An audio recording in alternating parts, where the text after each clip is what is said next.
The rain turned the trench walls into slow animals that slid and breathed. Rifles leaned like soaked fence posts. My stomach burned a hollow through me that no biscuit could patch. We'd been on the line since dusk, and dusk had never ended. The sky forgot its colors and chose tin. Mud climbed our boots, then our calves, then our patience. It swallowed matches the way a river swallows names. The wind carried the smell of cordite and onions from nowhere we could reach. We were not cold so much as diluted. I ran a thumb along the rim of my helmet and felt grit I hadn't put there.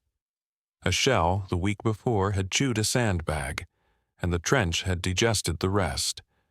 A man somewhere coughed until it sounded like digging. A rat walked the fire step with the confidence of rank. To cook meant light, and light meant questions with shrapnel answers. The officer's rule was short enough to fit on a matchbook and just as damp.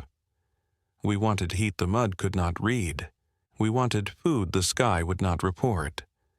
A tin of bully beef waited in my pouch like an argument.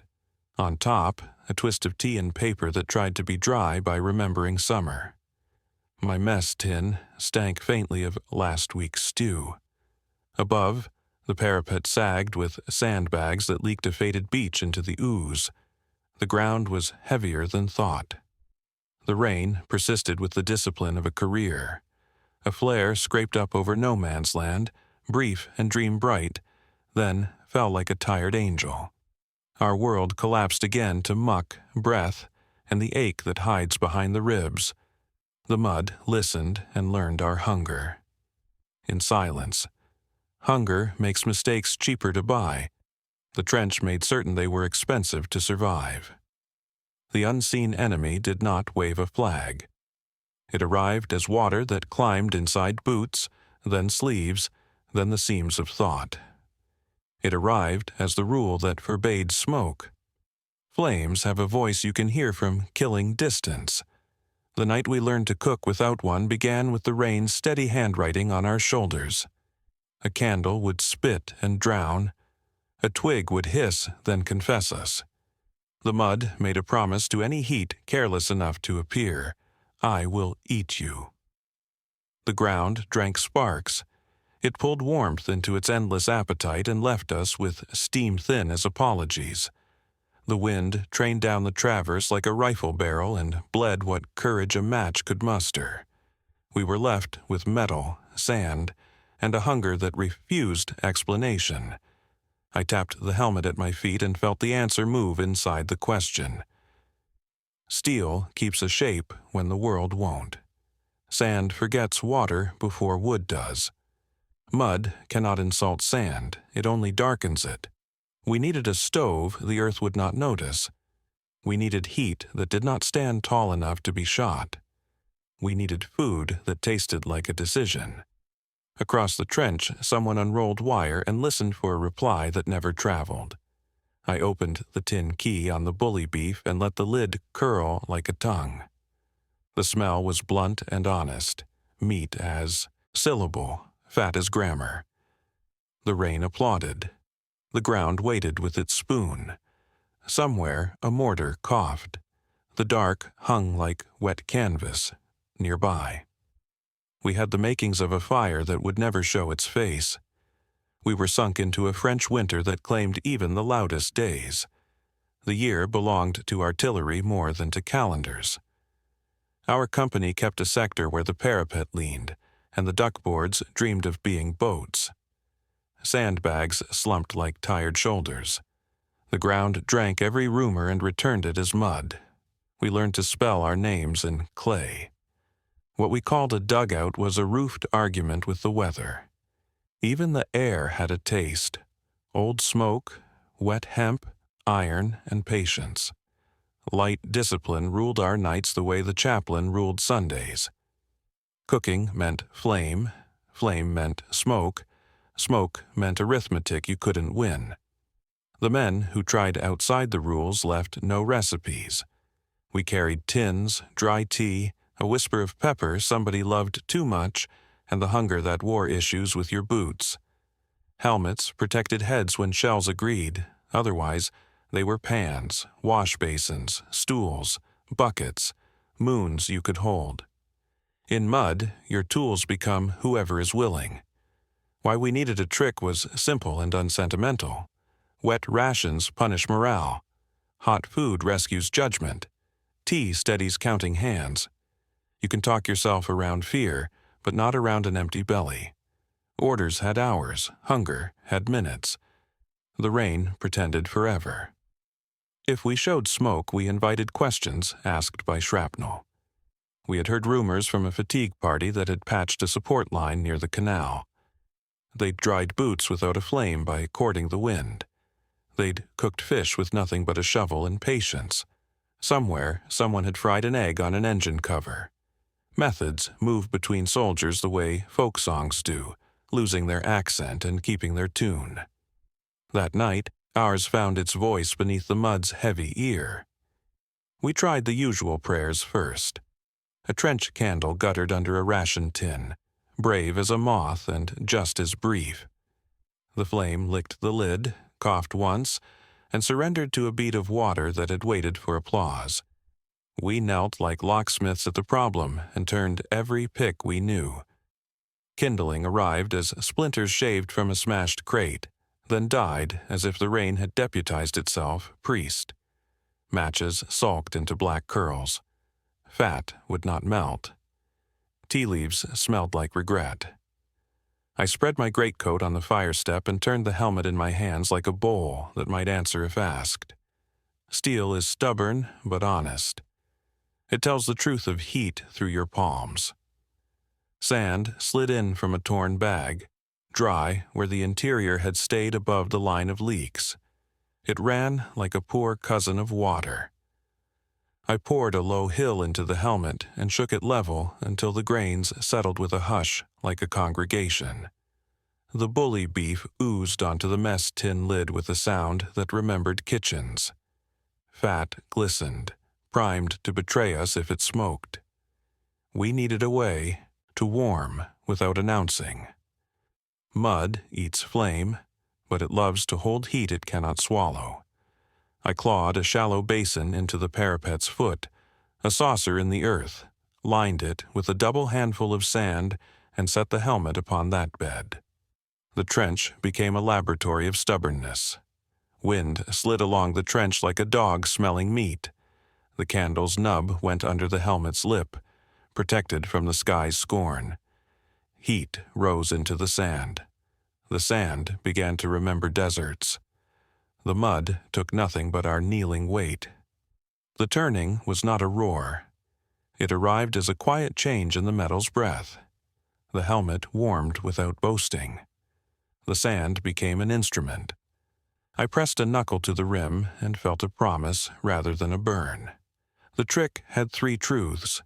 Raise the vessel above the mud, spread the heat through sand so no point complains, and deny the sky any visible story.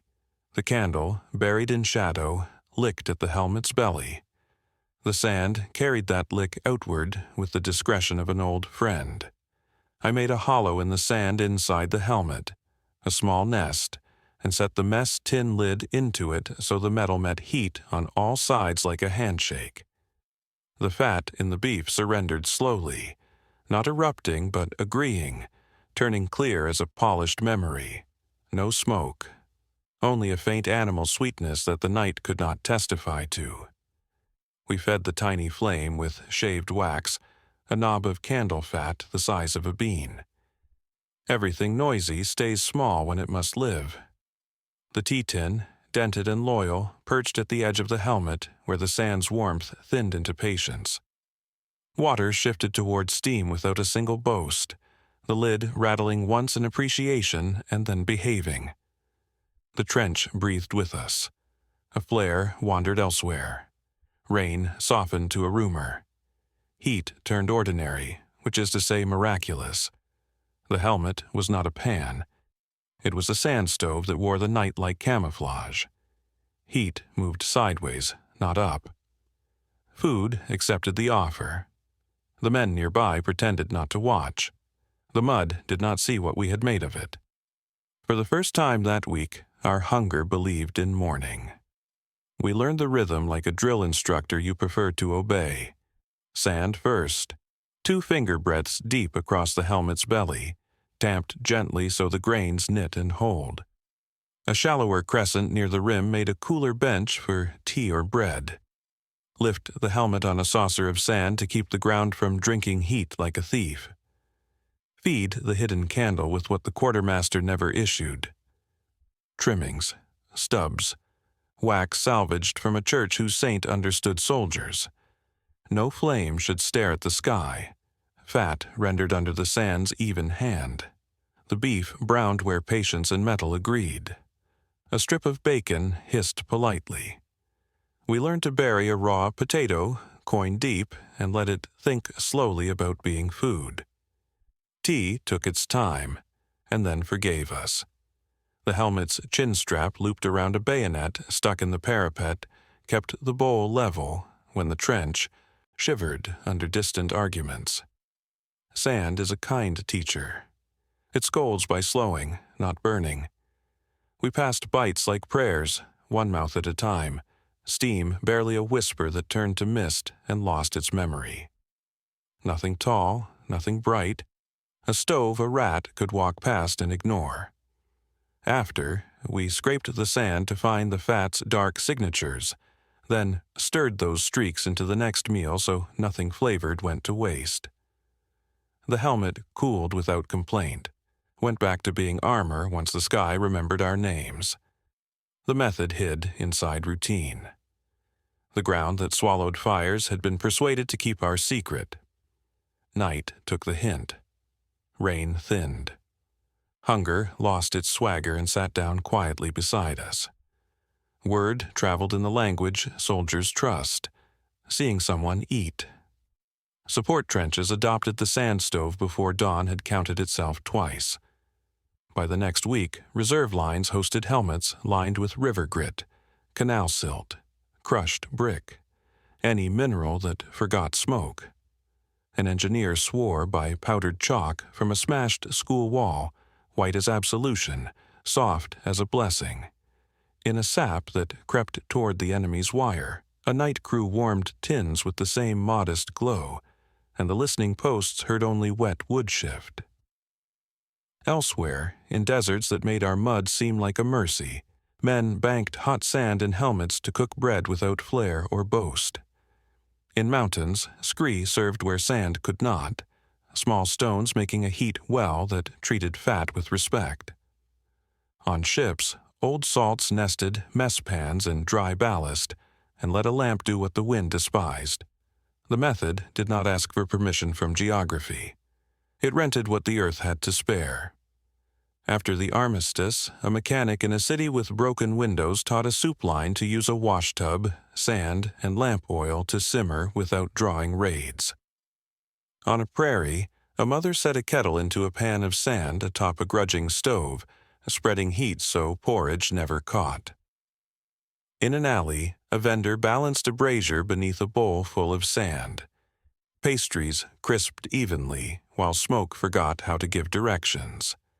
The helmet was replaced by whatever metal could hold a slope and a story. The sand remembered its job. The ground learned a new kindness. Sand is not magic. It is a democracy of small stones. Each grain is a tiny battery of heat with poor ambition, holding just enough to matter and giving it back without tantrums. Heap them together, and you build a council that moderates flame into usefulness. Flames spike, sand averages. Where air would let heat leap upward and advertise its triumph, sand drags that energy sideways and downward, delivering it to the metal in long, quiet sentences. The mud's appetite cannot eat what it cannot feel rushing. Smoke is the sky's gossip. To stop it, you deny its subject. Proteins burn when they meet sudden heat, sugars shout. Spread the heat and neither screams. Fat liquefies rather than scorches, then browns with the patience of a letter written well. The candle's flame, hidden and starved for drama, makes vapor that dissolves into a trench's damp breath before it becomes story. The sand's small pores invite the fat's exiles to sink and wait for the next meal, which is how flavor learns loyalty. Mud conducts heat fast enough to steal, slow enough to spoil. Lifting the helmet on a saucer of sand makes an insulator that says no to theft. The shallow crescent near the rim becomes a gradient you can understand with fingertips, so tea simmers instead of sulks. Physics loves people who arrange it. Conduction through metal, convection muted by grains, radiation minimized by low temperature. A stove that refuses spectacle becomes a ritual and not a risk. We did not invent anything. We discovered what a kiln knows and a baker's hearth remembers. Spread, shield, lift. Patience paints the rest. War hates patience because it denies urgency at stage. That was our quiet rebellion, a supper the night could not indict. I kept the helmet after the war, dented and serviceable, a moon you could carry. Years later, in a cabin where the generator sulked and the rain rehearsed old arguments on the roof, I lined a skillet with sand and set a kettle into a nest the way the trench had taught me. The flame below stayed humble. The room filled with the smell of bread browning in a ring where heat could not preach. No alarms, no brags, only breakfast finding its way to the table like a letter without handwriting. In cities that forget their own weather, power left entire neighborhoods midwinter, and stairwells became corridors of breath. Families lined pots with sand and set tea to happen on candlelight that couldn't be seen from the street. In camps built from tarps and patience, helmets, new ones of plastic and carbon, were useless as ovens, but bowls and pans learned the old grammar with river sand and string for handles. Fire discipline became dignity discipline. Nobody announced survival. It arrived disguised as steam. Modern kitchens worship control, numbers, displays, stainless certainty. I love them the way a veteran loves shoes. But the ground is the oldest stove, and sand the first safety officer. When I teach children to camp, I show them how to build a sand bed, how to lift a pot away from soil's greed, how to pull heat sideways and keep it from performing. They blink and then understand.